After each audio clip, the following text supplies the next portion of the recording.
Recording. Awesome. Welcome, Thank you so Katie and much. Kate. Carol, go ahead. Okay, great. All right. Well, thank you all so much for being here. I'm going to share my screen here really fast, and hopefully we can find out if it works. Can someone say out loud that they can see these slides? Looks good. Awesome. Thank you. All right, everyone. Well, thank you again so much for being here. Friday afternoon, and I are both really excited to present this webinar. We're calling it Changing the Flow, Centering Diverse Students in Water Education and Storytelling. So just to start off with some introductions, like James said, Carolyn Cummins, and I'm the dean at Fort Lewis College. And I have been involved with the Riverfield Studies Network since 2023 and was really lucky. I was a graduate student at the time at University of Georgia. And was really lucky to get to go on the San Juan with the Riverfield Studies Network, which was really special for me because I also grew up in the Southwest, in Southwest Colorado. So it was really fun to get involved and have really enjoyed being part of this network since. So I'll also let Katie introduce herself. Yeah, so I'm Kaitlin Mattos. I'm an assistant professor in the Department of Environment and Sustainability at Fort Lewis College. I also have a joint appointment in teacher education. And I've been here for 4 years. I did the San Juan Riverfield Studies Network cohort my second year, I believe, of being on the tenure track. Great network, so great to get to meet all of you and cool to see where everybody's from. I grew up in Maryland, so love seeing all the Chesapeake Bay representation, still near and dear to my heart. And then I'm also the co-coordinator for the Tribal Water Media Fellowship, which is one of the programs we'll talk about today. Awesome. So diving in, again, our title here is Changing the Flow, Centering Diverse Student Voices and Experiences in Water Education and Storytelling. And to start off today, we really wanted to pose our title as more of a question for the group during the webinar. So our webinar today is going to involve some audience participation, some sharing of stories and feedback, and really the question that we are here to talk about, but also something with as educators, we can change the flow and better create field programs and experiences that do center diverse students and include diverse students in water education and storytelling. So what's really special about being able to present this to this group, the Riverfield Studies Network, is one of the main purposes of the Riverfield Studies Network is to think about this question of creating more inclusive field programs, specifically centered on rivers. So, we are here to share some of our perspectives and experiences and challenges, but we're also really interested in everyone else's thoughts. And so there'll be some opportunities throughout our presentation for people to participate. And so, yeah, just a question, food for thought as we're starting out our presentation today. So a little bit about what we're going to talk about today in our webinar. So we're going to start talking about the flow. So what are the challenges and opportunities in Riverfield programs right now? We'll specifically talk about our setting, which is being educators and program coordinators at Fort Lewis College, and specifically the Four Corners Water Center, which is a center dedicated to water programming here at our college. We're then going to talk about these challenges and opportunities in the specific context of one of our most amazing programs, the Tribal Water Media Fellowship Program. And then we are also really interested, like I said, in getting everyone else's on this webinar stories and feedback and sort of collectively brainstorming strategies, challenges, opportunities, and stories for changing the flow. So we all probably are in this room, we all have some experience with field-based learning, perhaps, or maybe not, but regardless, field-based learning is really a transformative and impactful practice. And the Riverfield Studies Network really highlights this in so many of their programs, including the rendezvous and the capacity building for instructors to offer these types of programs. And the reason that it's so important to offer these programs is because of the transformative impact that they can have on students. So these programs have the capacity to build community among students, professors, and professionals, which helps break down traditional barriers that exist sometimes in classroom environments and help build lasting connections between students, professors, and professionals that are all engaged in the field program.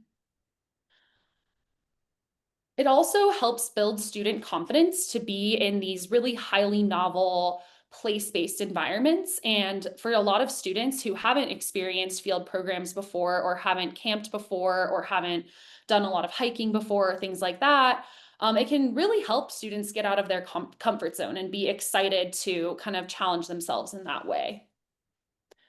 There's also evidence to suggest that field-based learning is really effective for those learning outcomes that we as educators are interested in students getting their minds around in our courses.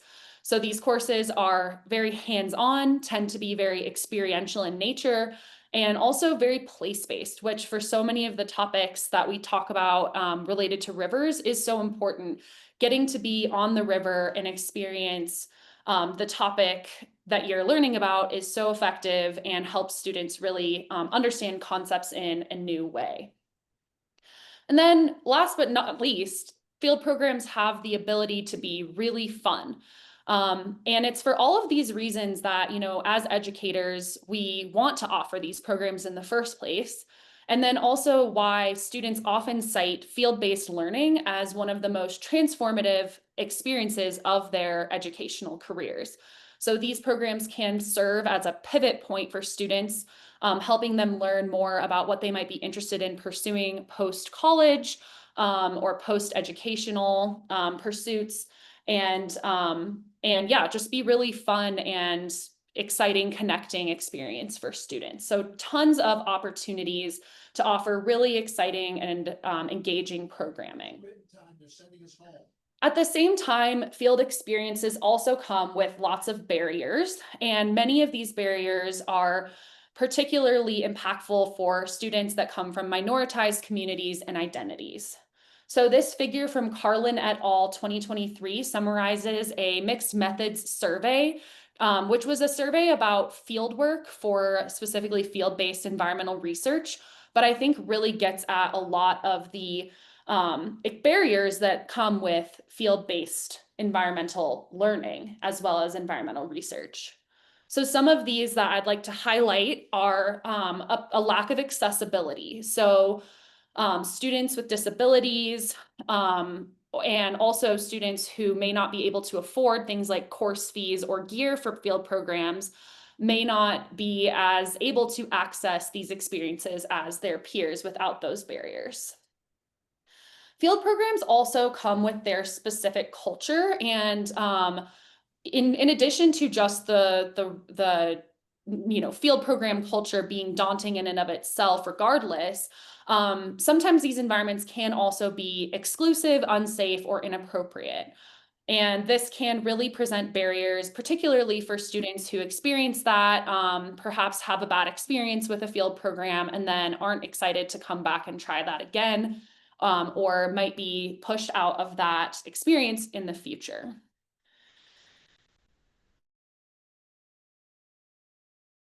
Also do come with risk and may also have like higher perceived risk for students, and is a daunting new environment for students who've never perhaps experienced a field program or the field environment.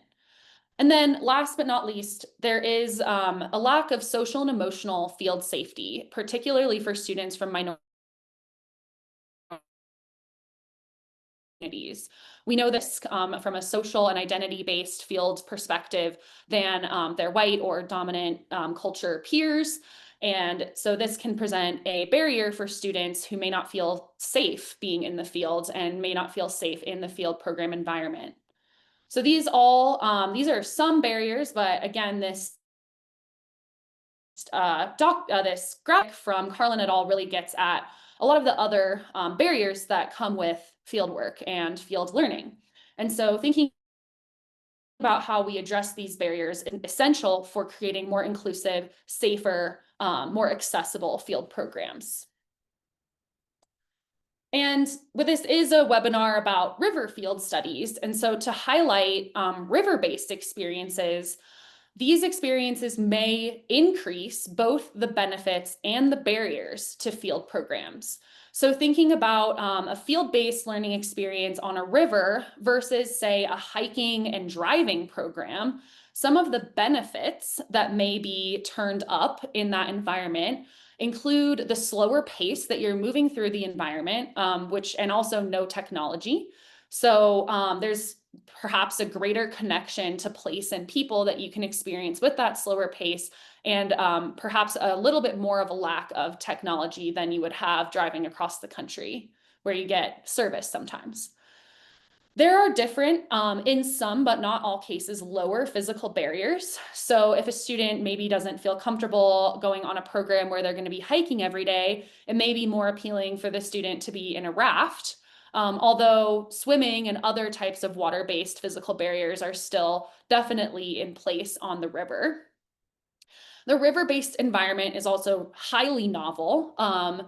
Many students who go on these programs may be doing so for the first time, just given the barriers also that are in place to accessing river-based learning or river-based experiences in your day-to-day life.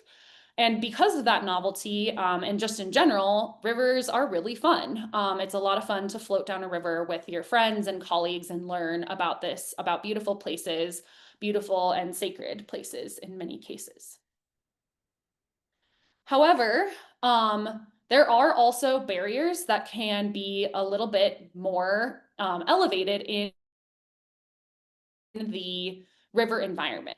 So everything with rivers can just be a little bit more intimidating. So when you're rigging a boat for the first time, I know for myself, my first multi-day river trip was on the San Juan River for the River Field Studies Network. And I remember when we were rigging boats and getting ready to put on, I was like, wow, this is a lot. There is a lot of gear, a lot of cam straps. They all go in a specific place, and I just have no idea what is happening right now. Whereas lacing up your hiking boots and going on a trail is a little bit more accessible in that way. The experience required is a little bit more elevated there, just in terms of the raft guide being the person that really has the experience and holds everybody else's safety really in their hands.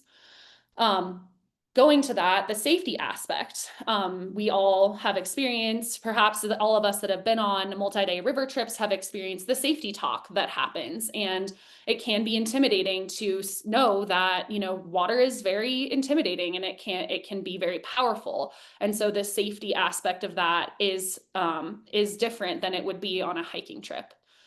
Also, day-to-day living is very different on the river than it would be on a course where you're driving and hiking every day. So everything from pooping to cooking to sleeping has its own specific system on the river that students have to learn and understand in order to participate in the river field experience.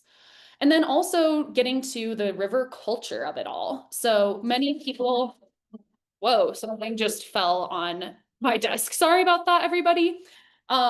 So 1 second, sorry.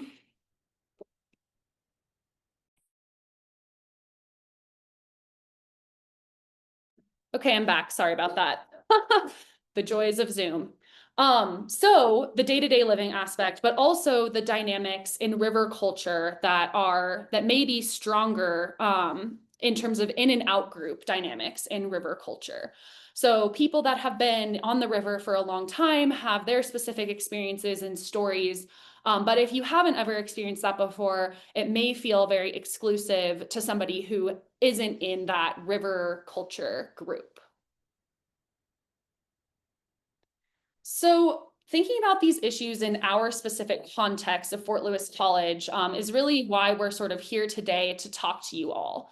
So this is a photo of our campus here, Fort Lewis College in Durango, Colorado. We have a beautiful campus here in the southwest mountains, very southwest corner of Colorado, about 15 miles or 15 to 20 miles from the border of New Mexico. So we are a liberal arts, Native American serving non-tribal institution. So here at Fort Lewis College, greater than 50% of our students are students of color. Over 40% of our students are first generation college students. And we have about 44% of our student body that's represented by Indigenous students. And they represent over 166 tribes and Alaska Native villages here on campus. We also have a dark history as an institution in the sense that Fort Lewis College operated as a federal Indian boarding school from 1892 to 1909. And so this context informs our student demographics in the sense that when there was a land swap that happened between the federal government and the state of Colorado to create Fort Lewis College, it was understood that we would provide a Native American tuition waiver for all of our Native students. So Native students at Fort Lewis College attend college tuition free. That doesn't mean they go to college free, but they do get a tuition waiver. And so we do have a high population of Indigenous students.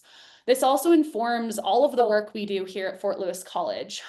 Here at Fort Lewis, we have been engaging for many years in a reconciliation process, which is really important to all the work that we do and to contribute to Indigenous student healing at our college. And I am so sorry about the dog. 1 second, again, I need to deal with that. I can't hear the dog for the record, Carolyn. Oh, you can't? Oh, great. Well, in Nope. that case, I'll just keep going. Oh my goodness. Okay, can everybody still see my slides? Now we can. Okay, sorry about that. There was a big crash in my office a second ago, like something fell off a shelf and now the dog is barking, so he's upset.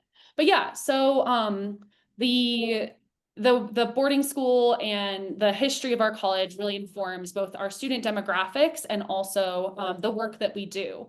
And then at the same time, Fort Lewis College faculty and staff and also the demographics of our community are sort of flipped relative to our students. So FLC faculty and staff are majority white, and also the Durango community is a majority white community, as well as a very high cost of living community. And Durango is really known for our tourism economy related to the outdoors. So lots of folks that love to ski and raft and get outdoors and have been drawn to this community for that reason. And so because of that, there is sort of a lot of dynamics that happen between the college and the community and sort of the different demographics that we have at play.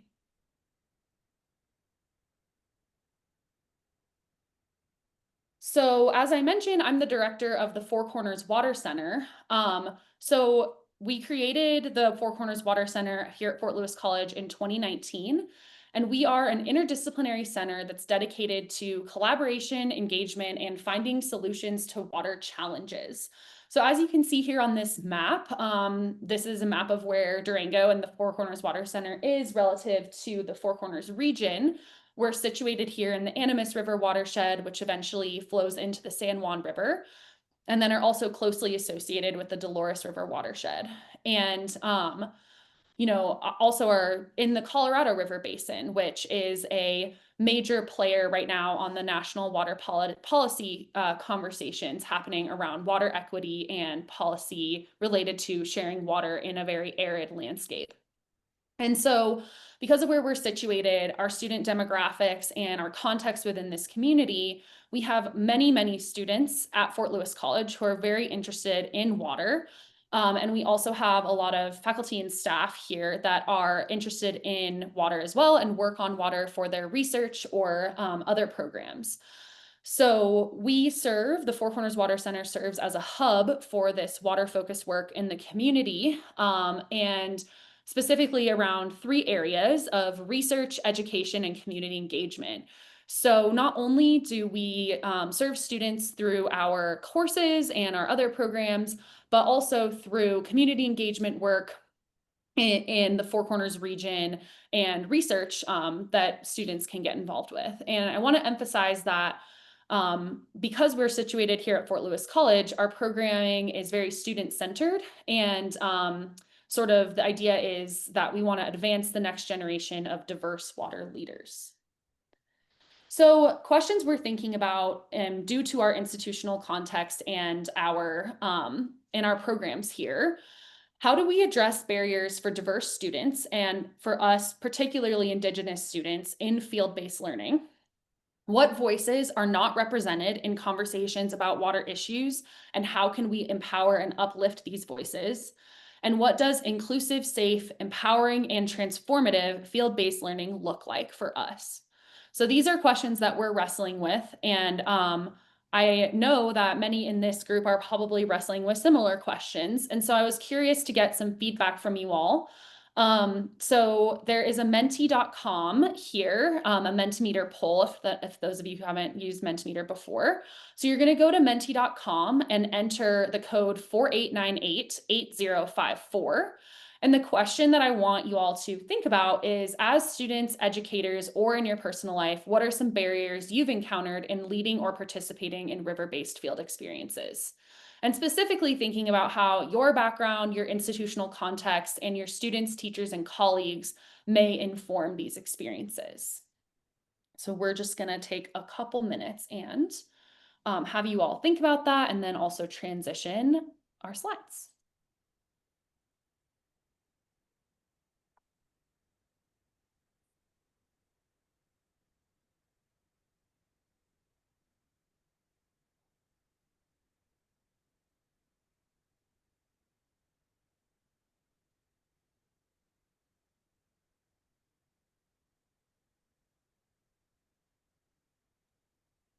And I just put that menti.com and the poll number in the chat too, if anybody missed it.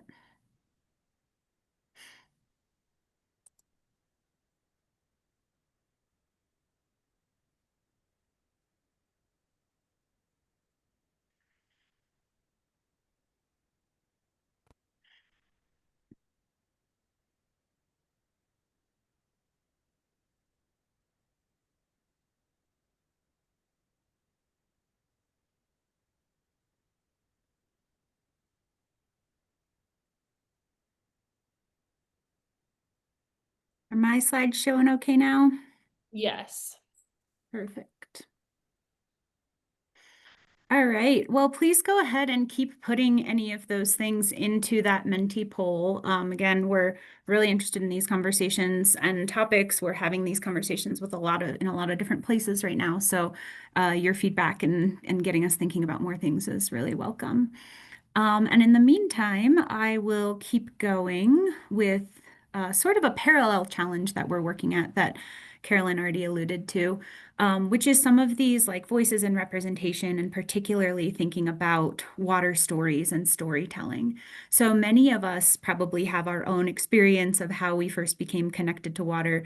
I mentioned I grew up in the Chesapeake Bay, playing in urban streams, and I sometimes make fun of my mom still for letting me play in urban streams in the DC metro area. But, that was kind of my water origin, is thinking about how water connected landscapes in that region. We all have those stories, and getting those stories out and that information into the world is super helpful, I think, because water challenges are so complex. Carolyn laid a great groundwork for where we are in the Southwest. You all are probably aware of the Colorado River Compact negotiations happening right now, that there's been a lot of work going on for decades, back and forth, depending on how much water is in the river and rain, and as populations grow. And we're thinking about water quality, we're thinking about water quantity, ecosystems, human connections, agriculture, all of these things. And you can't help but notice, I've had the pleasure of working with Indigenous communities in Pacific Islands, in Alaska, now in the Southwest, for most of my career. And it's really obvious when you start thinking about this question of who has been telling stories, that there are a lot of perspectives that are underrepresented here. And I'll just give the example quickly from our basin of John Wesley Powell's journey down the Colorado River, supposed to be the first through kind of descent of the Colorado River, which could be true. But the reality is that there are tribes that have been connecting with these lands since time immemorial for thousands of years, maybe tens of thousands of years before John Wesley Powell set foot in here. Um, and those histories have been erased for a very long time. We also know that when those histories are told, they're told from these dominant, also often very racist, very disrespectful perspectives. Um, this is a 1960s movie, How the West Was Won. And I think even just the title there, I've never seen this movie myself. But even just that title, right? One from who, by whom, for whom, implies that there were people here or were things happening here that got conquered.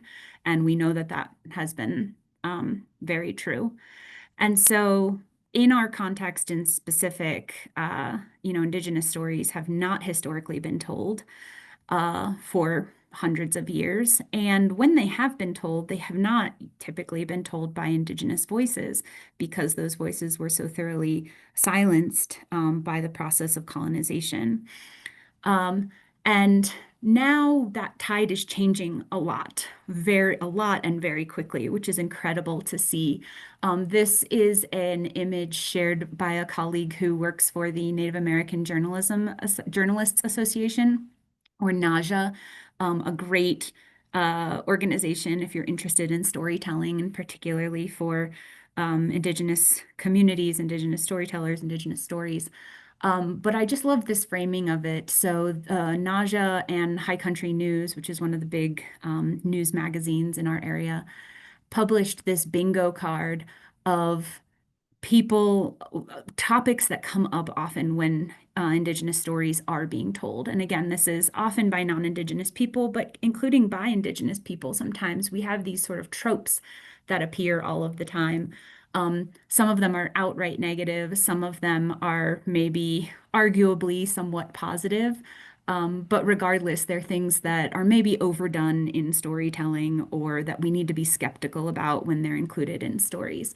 This was a really interesting learning tool for some of my students because I think both some of my native and non-native students who were hearing from this guest speaker were curious about this something sacred piece, right? Which you could argue is like maybe a positive stereotype or a positive trope, um, but a trope nonetheless, right? That idea that sacredness can only come from one perspective, or that all people have to be sacred in certain storytellings or certain carrying on of traditions.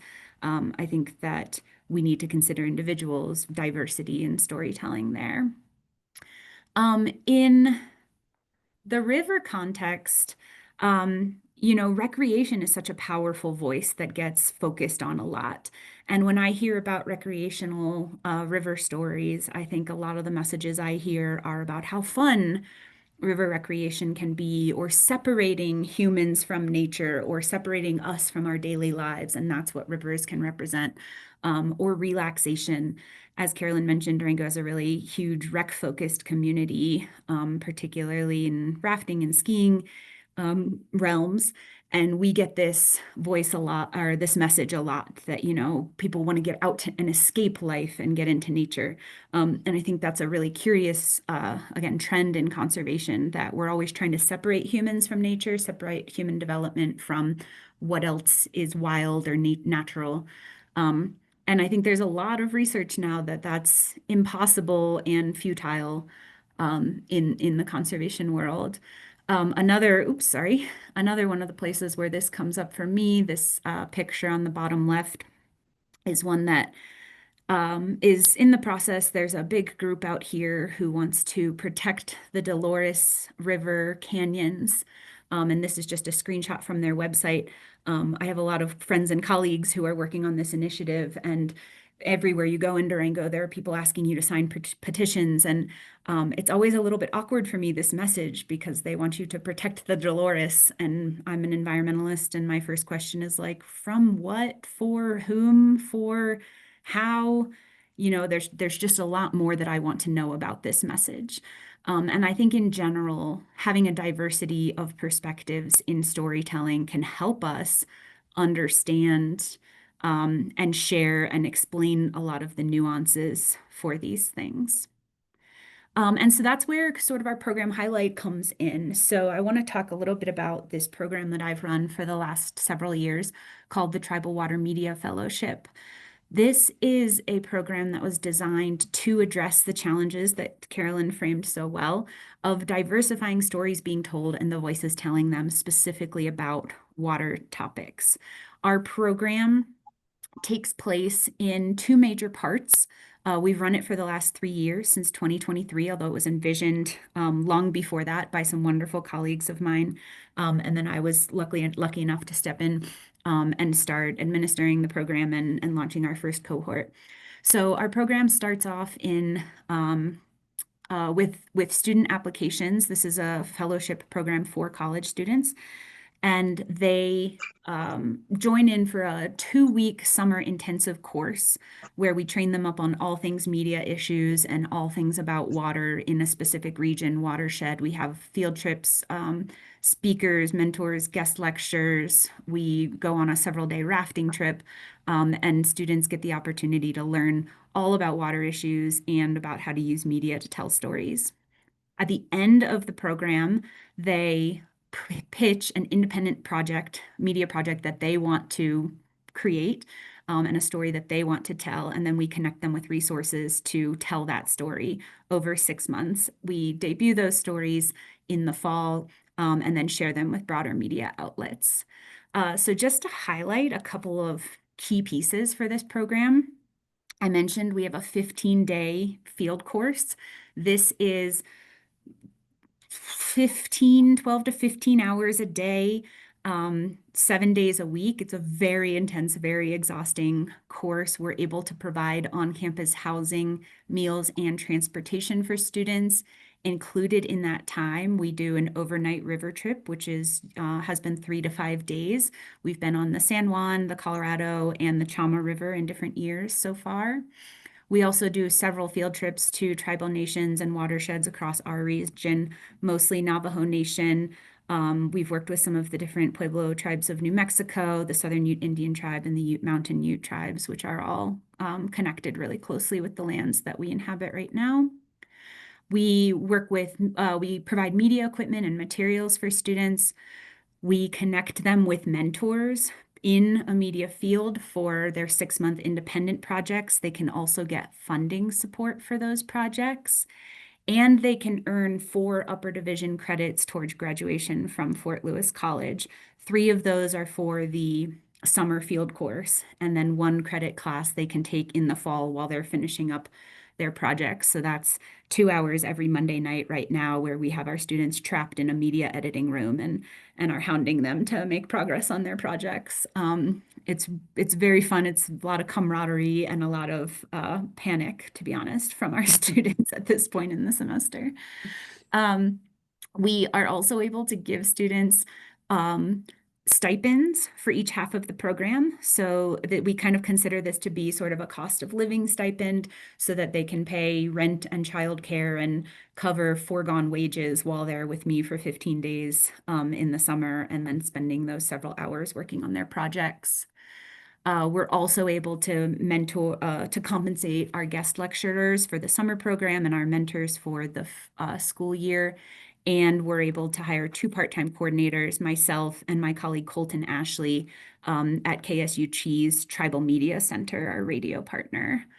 And I can see the look on the few of you who are still in my Zoom screen. Yes, this is an expensive program. We are so lucky to have resources and funders who can support this program. And I highlight all of the things that are included because I think that this funding support and the ability to pay students, to pay our guests, to fund housing and all of these things during the program is really critical to our success serving minoritized communities, because Fort Lewis in particular has tons of students who are working several jobs during the school year and just would not be able to participate in a program like this if we weren't able to help provide compensation and to sort of lure them away from other income earning opportunities with our opportunity. Our independent projects are publicly available, and so that QR code hopefully will take you to our media showcase. We'll share that a little bit later too, and we'll make sure that James can share out all these links after the presentation. But I just want to share a little bit of stats about our media projects. Many students over the years, over our 3 years, have produced short films. Our projects really vary widely in their type. So some are more documentary, journalism based, some are more personal stories, some are interview focused, some are trying to share traditional knowledge about basically anything. And we have very loose standards for students. So we say it has to have something to do with tribes and something to do with media or with water. And they can pick stories that they want. So we've had a really cool story, a student who was traveling abroad to Africa and was like, hey, can I do my story on a tribe that I'm working with there? And we said, absolutely. We have students who go back to Alaska. We've had this story I'm highlighting on the bottom left called Water Woes is one of my favorite, like really creative audio story where our student hired voice actors to come in and to kind of fantasize about this world where water is speaking in the time of climate change. Um, and so lots of really cool projects. We haven't had very many print projects yet, but we have a couple, I think two coming up this year in 2025, which I'm very excited about. And so we did want to share a couple of those projects with you all. Let me pull these up. The first one is called Finding Hojo, which is a Navajo word for water. And this is by one of our students from last year's cohort, Ellie Flukiger. She is not native and is a rafter, comes from a river recreation family since she was a little kid. And so has a really cool perspective on, how to incorporate Indigenous voices while recognizing where her opportunity and limitations are as a storyteller. So I'll see if maybe James or Carolyn can give me a thumbs up, but I'll start this and hope the sound is sharing properly. Every morning, waking up, greeting the sun, that's part of Hajon. As our rafts glide over the water's surface, we become part of a living canvas painted by nature. The sun kisses the ripples, turning them into liquid gold, and the breeze whispers secrets through the rustling leaves. The canyon walls stand tall, their ancient faces etched with stories. They cradle us, casting shadows that dance upon the water. In these fleeting moments, we glimpse eternity. Lewis Williams in the ship. Big toward me. Listening. Chippewa was just tea. Aro, Torpasne Azik, Kasichi.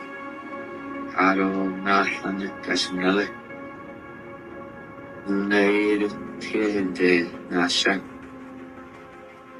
Lewis is a native guide from 4 different clans: the Deer Springs people, Chippewa, 2 people coming to the water, and the Sioux people. He guides along the San Juan River and has been on the water almost all his life. It reminds me of who I am, which is right now pretty much a full-time river guide. The river dances as waves crash into each other in a show of rash fluidity. A power so untamed that our vessels have no choice but to bob and sway along with the movement of water. Despite its seeming cruelty, the river nurtures life along its banks, patiently sculpting the world around it. It is very important for people to be outdoors, but there's a balance that needs to be taken into consideration. It's important people get out there, but it's important that that balance is achieved. What leads me and guides me, I abide by, a code of ethics that really keeps me in balance. And that balance is what we call Hajon. Hajon it's a concept of thinking. Hajo, the Navajo word, encompasses walking in beauty, a place of harmony in our everyday lives. We strive to find balance, not just in ourselves, but in the world around us. So let us see the river now, not as a thing to be conquered or tamed, but as an extension of ourselves, a force that flows through the earth along with the blood in our veins. Do you want your kids or your grandkids to come and see this? They're like, yes. And I'm like, well, you're going to do your part. Just leave it there. Leave that stuff there, because the other so future generations can enjoy it. These waters that have flown long before our rafts were built, that have cradled civilizations, shaped the earth in her own image, knows more than we ever will. The river never forgets, so let us vow to no longer taint her memories with indifference and hurt. Honor her as we honor ourselves, as we honor the native peoples who have stewarded these lands and waters for centuries. So advice for other guides, other outfitters, I would just say, kind of just lean back on his own. There's so much potential to educate, and there's so much potential to instill conservation methods, preservation methods, and to promote those methods while still promoting outdoor education. If you put your heart into it, it's really easy. As we raft down any river, let our laughter be a hum of gratitude, not ignorance, and let us never forget that we are guests, not conquerors.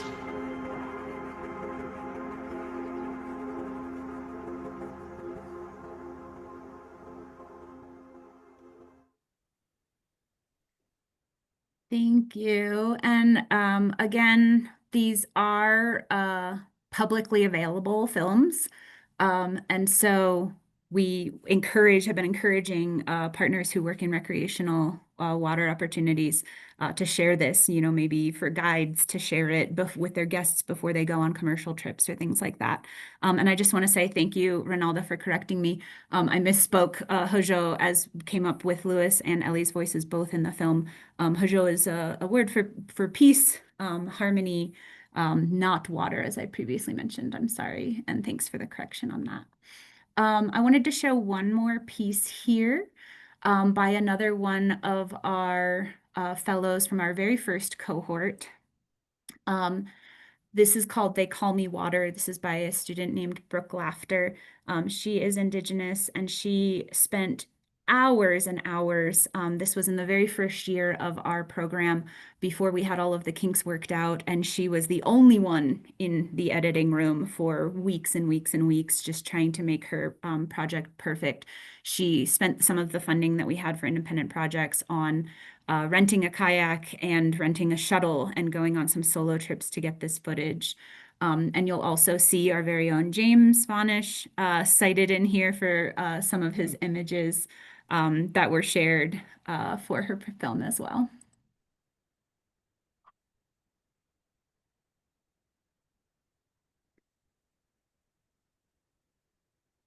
They call me water. I have many roles, but one that is important above all else. That's to support life, because I am life itself. I feel just as much as the living. I see just as much as the living. I hear just as much as the living. I hear changes. I feel changes. And I see changes. Changes that are affecting the ones that I love. Although my time in one place is forever moving, where I am at a moment's time is my home. My existence shows me every river bend, every cliff, every pocket of space I can fill. Beautiful spaces that I will remember forever. Because I can hear, I can see, I can feel. Because just as the living, I too am living.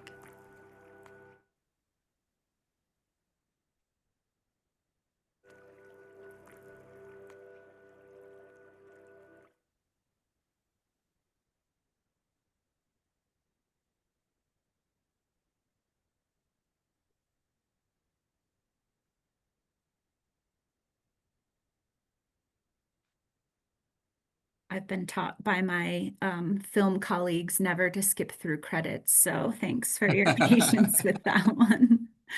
Thank you so much. So once again, we'll share the link so that you can access all these and other projects, and we encourage you to use them for your own purposes or for sharing with students, friends, colleagues as well. I just want to finally share out a couple of reflections that I've had on this program.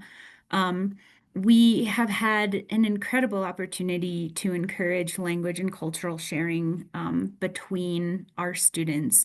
And this first picture on the left here is our last year cohort of 12 students. I saw in the chat we've had 12 students each of 3 years so far. And these folks just sharing their own cultures. I think this was one of our most diverse years where we had 8 different tribes represented among our 12 students. And they're sharing stories and sharing oh well, in my language this word means this thing, or like this is how we describe this thing. My co-coordinators and I were kind of sneaking around this campfire trying to stay out of their way and let that beautiful river technology free bonding happening, but I was able to snap this picture. We've been able to build some really incredible connections and networks. As Carolyn alluded to in the beginning, though, we've definitely had our challenges, particularly with things like river safety and swimming comfort. We have a lot of students who didn't grow up swimming in rivers or didn't even grow up anywhere near rivers. Who have been camping before, but who have never set up a tent before, which is always eye-opening to what we mean when we use words like camping. Have you been camping? Sure, I've slept outside, with on my uncle's farm, or, as a kid, we would go out and be outside until after dark and sleep out there. But that doesn't necessarily mean that somebody has or knows how to set up like an REI tent with poles and a rainfly. We've had opportunities to share and to learn about different cultural values when it came to visiting historical sites. So if anybody's ever been on the Upper San Juan, you maybe have stopped at River House, and we, an ancestral Pueblo dwelling, and I had that first year of the program had some of my Native students say, like, no way am I going closer than, a quarter mile to that place. And some of my non-Native students like be up there climbing in as close as the barriers let you, or as close as the signs allow. And different perspectives on that too. So some people say nobody should be allowed in there. Other people say you can go, but I'm not going to.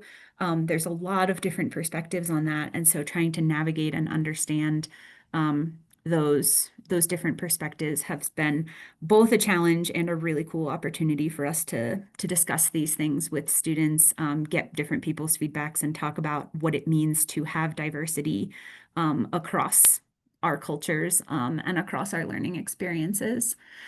This program has also been a major piece of Fort Lewis College's reconciliation work. So this is part of our strategic plan where we are working on trying to heal and move forward and reconcile from what our history was with the boarding school and what all of our history has been with colonization and silencing voices. And so this program is highlighted very often by our college. And so we're really lucky to have that institutional support. As I mentioned, though, it's an expensive program to run. It's interesting to think about how other people can emulate this or adapt it to their own contexts. And while our institution loves to talk about it, this is totally grant funded right now. So we're always looking for ways to keep it going. Despite having that absolute institutional support, we don't always have the funding from our institution that goes behind that. We have to seek that out through grants and donors. I'd love to talk more about that, but we want to get some more feedback from you all. So we have one more Menti poll. This is a different one. So you'll have to enter a new number through that QR code, or you can go to menti.com again. And we'd love to hear a little bit about what your experiences are, successes and challenges, either as a student or as an instructor, an idea that you have or have implemented for creating more inclusive environments, and in your educational opportunities, field studies, storytelling. And then what resources do you have or do you wish you had? So if everybody wants to just pick one of those questions that speaks to you, and put that in this mentee poll. Again, Carolyn and I would love to have that information. We can compile and share it back to you all later on as well, and let you know what everybody's talking about. We were hoping to have some time for breakout groups, but it seems like we're just about 6 minutes from our end of the hour here. So maybe instead we'll pivot and open it up for questions. And if anybody wants to share, their resources, experiences, stories in that Q&A in the 6 minutes we have, that's also welcome. So hopefully we can stick this mentee in the chat.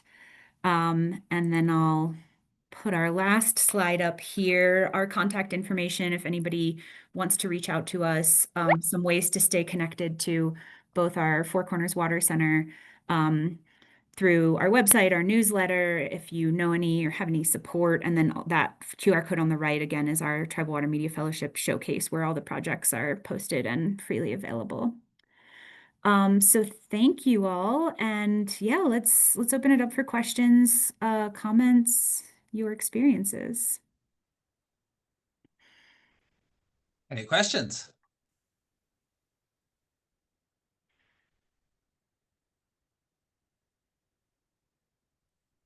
I have a question. Do you have a hard time recruiting? I mean, you've got a pretty, like you said, you have a lot of good resources for the students that enroll. But even given that, I'm kind of curious if you have sort of overwhelming numbers that you're like, oh, I wish we had, like 3 times as many spaces. We'd have that many people who seem to be interested, or is it still kind of a challenge to find folks who have the time to and resources to participate, even given the support that's offered?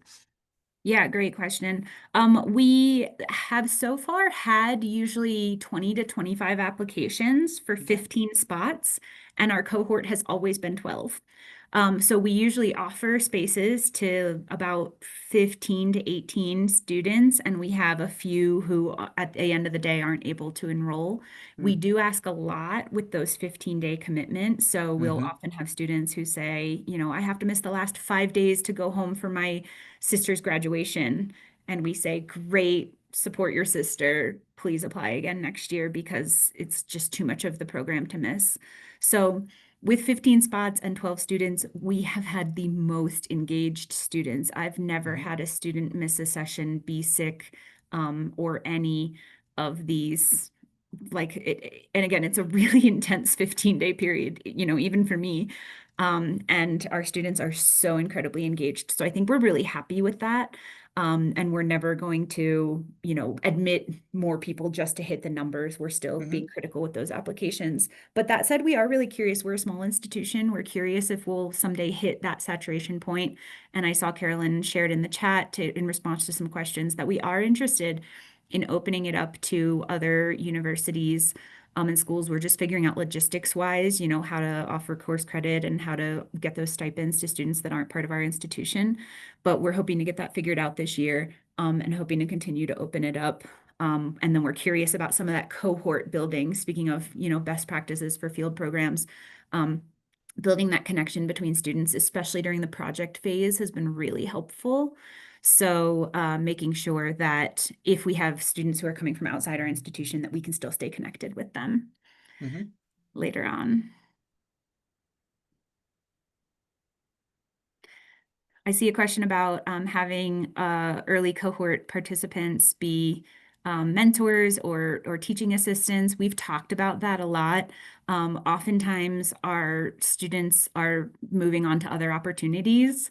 And so we're definitely interested in that and are looking for those kinds of opportunities, but we haven't had that model fit quite yet. Again, we're lucky to have myself kind of coming from the water side and my colleague from the Tribal Media Center at KSUT, who's been in film for his entire career. And so between the two of us and all of our guests, we have enough capacity support for our 12-person cohort. But we would love to continue to develop those students for those opportunities for our graduated students to come back and help out too. How long has it been going again? Year what? We're in year 3. Yeah, so I mean, it's early days yet, right, for having like that alumni pool. Yeah. Um, Yeah. and I would just like say, like the River Field Studies Network, it's like we've been just now in years, 5, 6, where like the last cohort, the last rendezvous was like run entirely by alumni and stuff. So Yeah. it's been super fun to see that. So I bet that's in your future. Awesome. I bet To it's hear coming. that. Yeah. I have I see a also, go ahead. I have a question, funding question. I'm kind of curious what you've run into with any sort of creative funding. I run a really like a much smaller but really similar in concept trip to this 3-day canoe trip on the Columbia River with graduate students every year that I call the ethics of community engagement. A lot of what you've talked about it sounds like extremely familiar. Cool. That's But awesome. sorry, I'm clearing my throat. um, as is probably obvious, the funding is it's always an issue to get enough just to like cover the costs. Because as is probably obvious, my goal is that students especially don't have to pay anything to come, Right. and community members that I'll volunteer to join as well. So I go after money from some of the couple NGO people that like to share, or not NGO, sorry, wrong terminology, but nonprofit folks that usually are interested in participating in relationship building, and usually have one or Okay. two like state um, entity actors that'll come, and so they get like a big ticket price, right? Yeah. But really been trying to find like a new approach because the grants aren't great out here for what I'm looking at or what I'm trying to do. And the university has no real money. I'm affiliated with WSU. They really they love the idea, right? Like everybody loves these ideas, but when it comes to like help support your students, they're like, Yeah. Yeah, we have experienced that too. We've been lucky to have support from the Walton Family Foundation. And they pay, they've funded the vast majority of the program. And then we have in-kind support from Fort Lewis College, from Rocky Mountain Public Media and KSUT's Tribal Media Center. And then we've had some small local grants from like our water conservation district, from some of the local environmental consulting groups around here who are related to water. We are rich with water organizations, which is nice. So hopefully we can continue to access that donor base. And then the other piece of that is that, being connected as part of the Four Corners Water Center, we didn't have a director for a couple of years before Carolyn joined us. And having her added capacity has just been tremendous in, tackling donors, finding opportunities, and helping to highlight our program as one of our many opportunities, but then having her kind of full-time angling for different funding for many of our programs. I will say that the Walton Family Foundation said they love our program and that their strategic plan is moving in a different direction. So now we're working with some other state entities to try to see if there's funding opportunities there. We're feeling pretty optimistic, but you're totally right. It is a constant battle, and constantly everybody loves to do these 3-year funding things. So we're constantly applying for 3 years of funding and then waiting for that unicorn donor to come out and give us, $1 million endowment to continue this right. program in perpetuity. And then we'll reach out to all of your institutions and we'll start up sister programs in every region. And that's the long-term dream that might be a few centuries off. Well, I appreciate hearing the work you are doing. It's nothing else. It's invigorating to keep going on my own. Yeah, congratulations on your work as well, and would love to hear more about it sometime. Sure. Yeah. Thank you. Also, that answered one of the questions I saw in the box. There's also a quick question, I think. What media outlets have you shared your resources to so far? Obviously, you've got the links, then I'll pass those along, but also local, regional. What Yeah, a lot else? of local and regional. So we've had some shows on public radio on our local stations, and then they've been syndicated out across the region.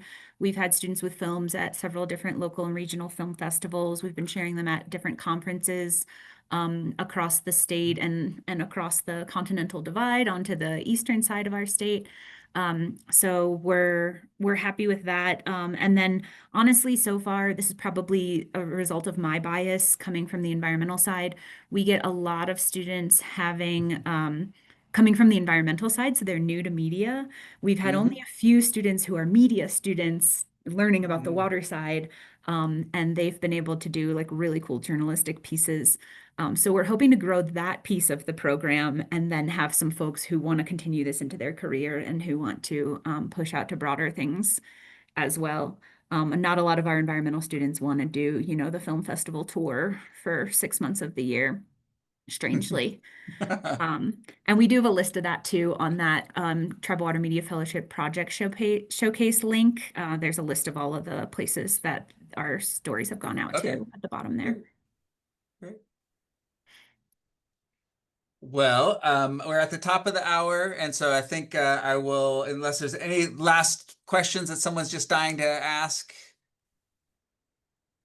I will reiterate what I just saw in the chat there, that Fort Lewis College is very lucky to have both of you. And thank you very much for taking time to share about your programs. I've, kind of I've been hearing bits and pieces about it for years now. It's really great to have you guys kind of have a time to both talk about the program and your work there at Fort Lewis. And so excited to see Carolyn get settled in there and everything. So for the rest of you, I will wait till Zoom Cloud gives me the recording, and then if possible, I will maybe ask for the slides, and I will share a combo of the slides and the recording, so you'll have access to all of this stuff so that you can follow up with it. And with that, I will conclude, and thank you very much, Katie and Carolyn, for sharing. Thank you all so much for being here, and have a wonderful weekend. And please feel free to reach out with any questions. Katie and I's emails are on the last slide, and also you can always reach the Water Center at water@fortlewis.edu, which I am putting in this chat. Thank you. Thank you, everyone. Stay tuned for more. We'll send out announcements as the seminars pop up.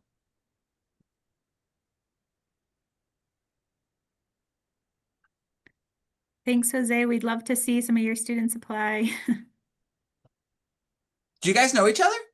No, I just saw the comment in the chat. Okay, yeah. Jose just just came to our this summer. We did like the rendezvous, but because we've been kind of stripping stuff away from the rendezvous because it's like, it was so packed and it got, so we've been like, now it's kind of like just like it's almost like pure team building and pedagogy.